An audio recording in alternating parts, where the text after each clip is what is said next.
அதனால் நான் நேராக துப்பாக்கி ஏந்த வேண்டியதில்லை. நாங்கள் சொற்துப்பாக்கியை வைத்து இந்த ஆட்சியின் அவலங்களை எடுத்து சொல்லுவோம். எனக்கு குளிர்ஜுரம்லாம் வராது. தமிழ்நாட்டில் உள்ள தண்ணியை குடித்தாதான் குளிர்ஜுரம் வரும். தாக்க பதிலடி கொடுத்து கொண்டு இருக்கிறோம். அதனால் தக்க பதிலடிலாம் அவங்க கொடுக்க முடியாது என்பது எனது கருத்து. அண்ணன் வைகோ போன்றவர்கள்லாம் இலங்கையில் தமிழர்கள் கொல்லப்பட்ட போது ஒரு மாதிரி பேசிட்டு இன்னைக்கு போர் வேண்டாம் என்று சொல்கிறார்கள். யாரை சொல்கிறீர்கள்? நாங்கள் சந்தர்ப்பத்திற்கு ஏற்ப ஏற்படுத்தப்பட்டிருக்கின்ற கூட்டணி. இந்த சந்தர்ப்பம் திராவிட முன்னேற்ற கழக ஆட்சியை அப்புறப்படுத்தணும். இதில் வேறு அண்ணன் சேகர் பாபு சொல்கிறாரு, எனக்கு குளிர்ஜுரம் வந்துருமா. எனக்கு குளிர்ஜுரம்லாம் வராது. குளிர்ஜுரம் வந்தாலும் நான் ட்ரீட் பண்ணிக்கிற அளவுக்கு எனக்கு திறமை இருக்கிறது. தமிழ்நாட்டில் உள்ள தண்ணியை குடித்தாதான் குளிர்ஜுரம் வரும். இன்றைக்கி கலப்பட தண்ணீர் எல்லா இடங்களிலும் இருக்கிறது. டாஸ்மாக் தண்ணியை சொல்லலை, டாஸ்மாக் தண்ணி எப்படியோ கொடுத்துட்றாங்க. குடி தண்ணீர் கலப்பட தண்ணீர்னால் ஒரே நேரத்தில் குடும்பத்தில் 3 பேர் உயிரிழக்கிறார்கள். இப்படிப்பட்ட சூழ்நிலையில் தான் தமிழக அரசு நடக்கிறது என்பதை நான் தெரிவித்துக் கொள்கிறேன். பயங்கரவாதத்திற்கு எதிரான ராணுவ தாக்குதல் ராணுவத்தோட துணை நிற்போம்னு சொல்லி முதலமைச்சர் இல்லை, அதைத்தான் நான் சொன்னேன். ராணுவத்தோடு துணை நிற்போம் நிச்சயமாக இல்லை. அதில் பிரதமருக்கு ஒரு துணை நிற்போம் என்று பிரதமரின் ஒரு சின்ன வார்த்தை சொல்வதற்கு கூட உங்களுக்கு மனம் இல்லையே என்பதைத்தான் நான் கேட்குறேன். இங்கே ஒரு சின்ன சாதனை எடுத்த கூட தமிழகத்தை சார்ந்த ஒரு மாணவன் படித்தால் கூட அது சாதனை, முதல்வரின் சாதனை என்று பேசுகிறீர்கள். அதற்காக சொல்கிறேன், வேறு ஒன்றும் இல்லை. நீங்கள் பாராட்டி தான் பிரதமருக்கு பாராட்டு வர வேண்டும் என்று இல்லை, ஆனால் ஒரு பரந்த மனப்பான்மை கூட இல்லை என்பதுதான் எனது கருத்து.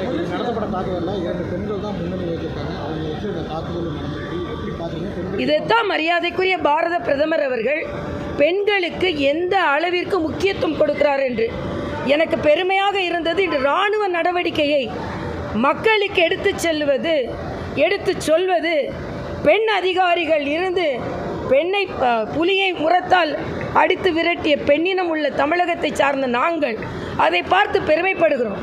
இன்றைக்கி மரியாதைக்குரிய பாரத பிரதமர் வந்த பின்பு பைலட்டுகளில் உலக தேசத்தில் இல்லாத அளவிற்கு இராணுவ பைலட்டுகள் பெண்களாக பணியாற்றி கொண்டு இருக்கிறார்கள்.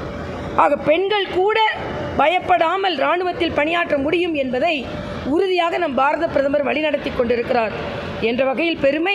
அதே நேரத்தில் தீவிரவாத தாக்குதல் எந்த ரூபத்தில் வந்தாலும் அதை எதிர்கொள்வோம் என்று இந்த நாடு பெருமையாக எதிர்கொண்டிருக்கிறது என்ற வகையில் நமக்கு பெருமை.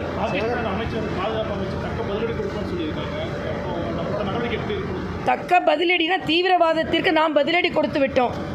அவர்கள் தக்க பதிலடி கொடுக்க முடியாது. நாங்கள் தாக்க பதிலடி கொடுத்து கொண்டு இருக்கிறோம். அதனால் தக்க பதிலடிலாம் அவங்க கொடுக்க முடியாது என்பது எனது கருத்து.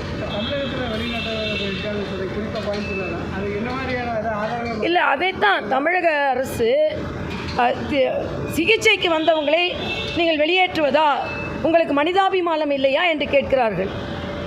சிகிச்சைக்கு கூட ஏற்பாடு செய்ய முடியாத ஒரு நாடு தீவிரவாதிகளுக்கு ஏற்பாடு செய்கிறது. இதுதான் மிகப்பெரிய கொடுமை. அவசர நிலைக்கு வர்றவங்களை டிரான்ஸ்பிளான்ட்டுக்கு வந்தவங்களை அனுப்புகிறீங்களேன்னு கேட்குறாங்க. டிரான்ஸ்பிளான்ட் எமர்ஜென்சி கிடையாது, இட்ஸ் ஆப்ஷனல். அதனால் இன்றைக்கு நம் நாடு பாதுகாப்பாக இருக்க வேண்டும். அதற்கு யார் மீதும் பச்சாதாபம் பட முடியாது. அண்ணன் வைகோ போன்றவர்கள்லாம் இலங்கையில் தமிழர்கள் கொல்லப்பட்ட போது ஒரு மாதிரி பேசிட்டு இன்னைக்கு போர் வேண்டாம் என்று சொல்கிறார்கள். போர் வேண்டாம்னு முடிவு செய்வது நாட்டில் உள்ள இராணுவம், நாட்டில் உள்ள இராணுவத்துறை அமைச்சகம். நீங்கள் இங்கே இருந்து சொல்வது எப்படி சரியாக இருக்கும் என்பது எனது கருத்து.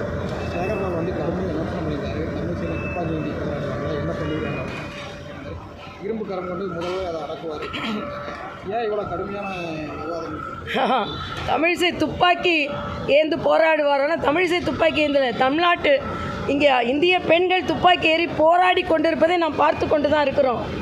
அதனால் நான் நேராக துப்பாக்கி ஏந்த வேண்டியதில்லை. நாங்கள் சொற்துப்பாக்கியை வைத்து இந்த ஆட்சியின் அவலங்களை எடுத்து சொல்லுவோம். அது துர்ப்பாக்கியமாக விளங்குகிறது இந்த துப்பாக்கி. ஆனால் அதை தாங்க முடியாமல் இன்று பதற்றத்தோடு முதலமைச்சரும் அண்ணன் சேகர் பாபு அவர்களும் நாலு ஒரு ஊழல் வழக்கு ஒவ்வொரு அமைச்சர் மீதும், இதுவரைக்கும் 9 அமைச்சர்கள் மீது ஊழல் வழக்கு இருப்பது 10 மாதம்.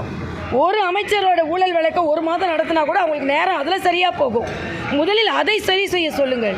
ஆக மக்களின் வரிப்பணத்தை சுருட்டியவர்கள் இன்று ஆட்சியில் இருக்கிறார்கள். 2026 அதற்கு பதில் சொல். நன்றி தம்பி.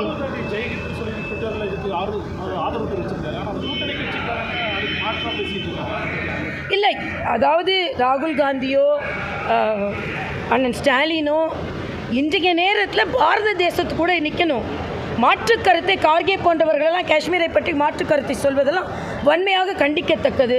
இது தவிர்க்கப்பட வேண்டும். நாட்டு பற்றோடு அனைவரும் ஒன்றிணைய வேண்டும் என்பது எனது கருத்து. இதுபோன்ற செய்திகளை மேலும் தெரிந்து கொள்ள எங்களது யூடியூப், ஃபேஸ்புக் மற்றும் ட்விட்டர் ஆப்களை சப்ஸ்கிரைப் செய்யவும்.